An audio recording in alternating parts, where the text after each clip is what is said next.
What's the meaning of county school?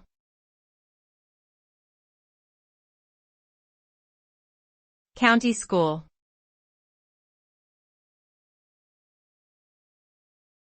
County school.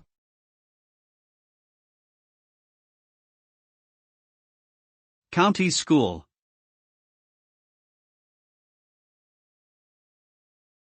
County school.